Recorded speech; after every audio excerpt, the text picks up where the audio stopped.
Asian Americans are the fastest growing, highest income, best educated racial group in the U.S., according to Pew Research Center. While they are well represented in the non-managerial workforce, they are significantly underrepresented in the executive levels. A recent study by nonprofit Xi'an found that among 5 large tech companies, Asian and Asian Americans represent close to 30% of professionals, but only half that among executives. Jin Hung, a South Korean-born leadership consultant who moved to the U.S. at age 8, says she lived with a constant duality. After 14 years as an HR executive at firms including JP Morgan and Deloitte, Hung wrote Breaking the Bamboo Ceiling, which delves into issues of diversity in managerial levels. I define the bamboo ceiling as a combination of things. It's a combination of individual, cultural, and organizational factors that impede their career progress. They may think, well, why is he not saying anything? Why is she so quiet? Why is he not taking initiative? Whereas the individual is actually trying to respect the manager and give him that floor to have that authority to speak. So I think that those simple types of gestures that come from very good intentions can be misperceived by others, and that can impact how you're perceived in a performance front.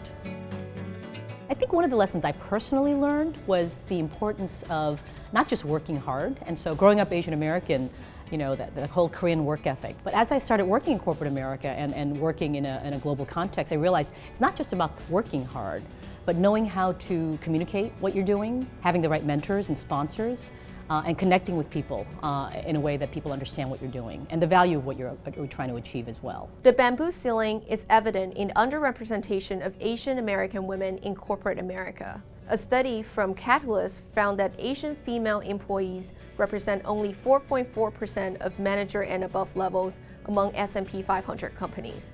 There are, however, some bright spots. At PepsiCo, India-born CEO Indra Nooyi, ranked number 15 on Forbes Power Women list, leads a team of 11 executive officers. 5 are people of color. Dr. Mahmood Khan, PepsiCo vice chairman and chief scientific officer, is of Pakistani descent, raised and educated in England.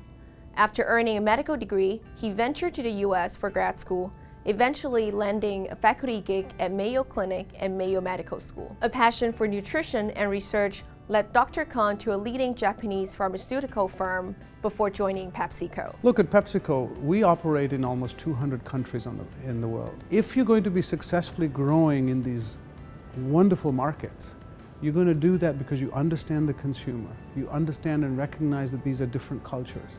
And so you're going to build an organization and you're going to build teams and develop products that actually mirror that diversity. If you don't, you cannot be successful.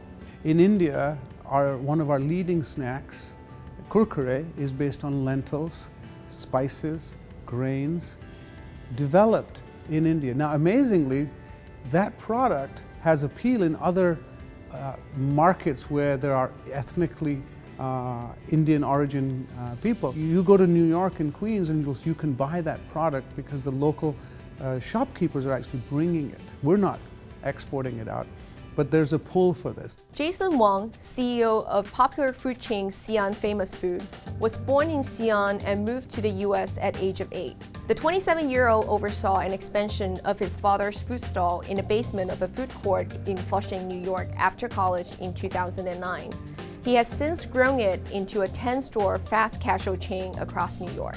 My upbringing is one that is a mix of East and West, so I have to be able to work with my father and our Chinese staff, and also at the same time work with our American staff and also working with American customers and such. So it's a constant juggle of these two cultures. But I think it's an asset to have both. For us, our operations is really rooted in Chinese culture, Chinese food. So we become very reliant on Chinese cooks, for example. But at the same time, we should appreciate the American way of doing things efficiently. We might traditionally use this method for making this food, but you know what? There's a better technology here in the US. We should be using this equipment instead of what is traditionally used.